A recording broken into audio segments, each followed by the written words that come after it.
Halo teman-teman semua, kembali lagi bersama aku Maharani Puspadewi, mahasiswi semester 5 dari Universitas Islam Negeri Sultan Syarif Qasim Riau.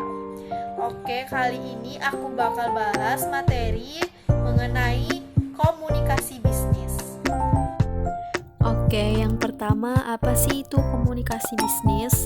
Komunikasi bisnis itu adalah pertukaran atau penyampaian ide, pesan, konsep, instruksi melalui simbol, tanda, dan lambang usaha, dan barang atau jasa yang dihasilkan untuk tindakan pemasaran atau promosi, dan sosialisasi secara komersial guna mendapatkan keuntungan yang dilakukan baik dalam bentuk tulisan, lisan, atau verbal.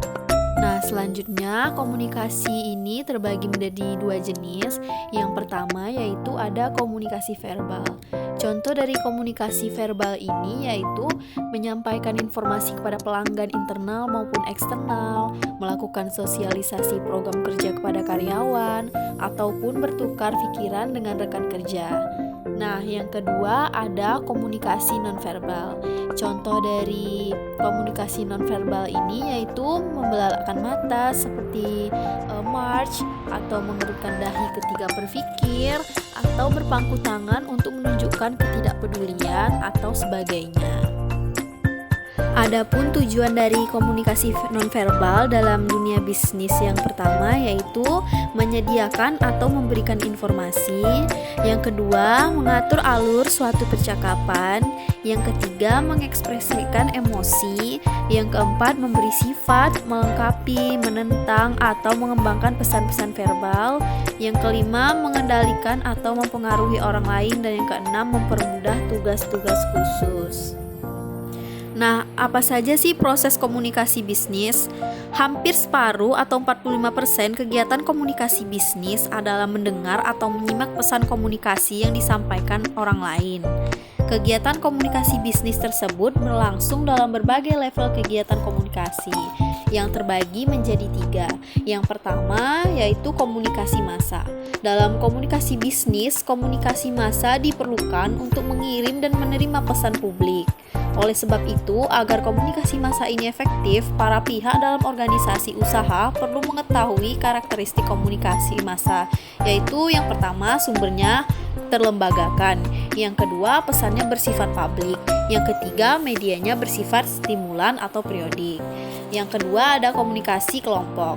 Kegiatan komunikasi bisnis dalam komunikasi kelompok ini sangat dipengaruhi oleh budaya dan mengikuti jenis kelompok yang dibentuk. Ya, seperti kelompok kerja, fokus grup, dan komite. Kemudian yang ketiga ada komunikasi interpersonal.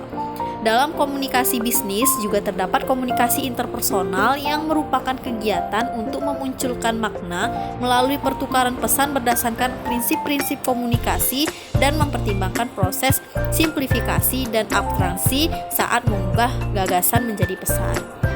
Nah, kemudian kita akan mengetahui apa saja prinsip dari komunikasi bisnis. Ada 7 prinsip komunikasi bisnis. Yang pertama ada completeness, yaitu memberikan informasi selengkap mungkin kepada pihak-pihak yang membutuhkan. Yang kedua ada conscientiousness, yaitu komunikasi disampaikan melalui kata-kata yang jelas, singkat, dan padat.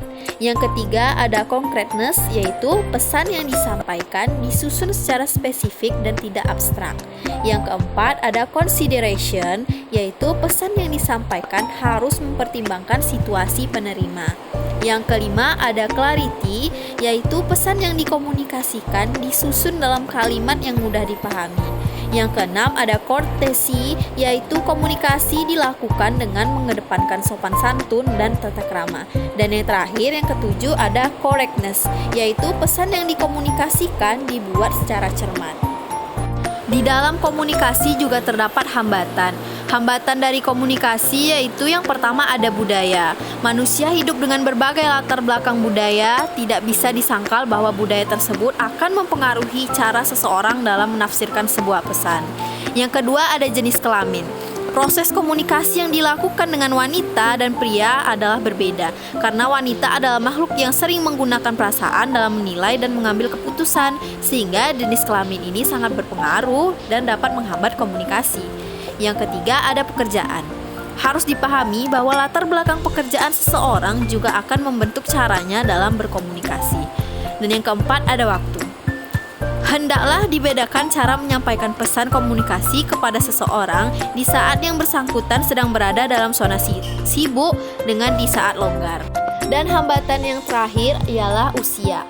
Sangat jelas bahwa menyampaikan pesan dalam proses komunikasi kepada tingkatan usia yang berbeda sebaiknya disampaikan dengan cara yang berbeda pula, baik secara pilihan kata-kata maupun intonasi, di mana kepada yang lebih tua harus mengandung unsur hormat, kepada yang sebaya mengandung unsur saling menghargai, dan kepada yang lebih muda mengandung unsur menyayangi atau melindungi. Perencanaan dan pengorganisasian komunikasi bisnis. Agar dapat mencapai umpan balik seperti yang diharapkan dari penerima pesan, komunikasi bisnis harus disiapkan melalui perencanaan dan pengorganisasian pesan yang baik. Berikut ini ada 4 hal penting yang harus diperhatikan dalam merencanakan dan mengorganisasikan pesan komunikasi bisnis. Yang pertama yaitu topik bisnis dan tujuan komunikasi bisnis harus jelas. Yang kedua, semua informasi bisnis harus mengacu kepada topik dan tujuannya. Yang ketiga, semua informasi bisnis penting sudah dikumpulkan. Dan yang terakhir, semua gagasan bisnis disatukan dan disampaikan secara logis. Oke, itu dia tadi materi mengenai komunikasi bisnis.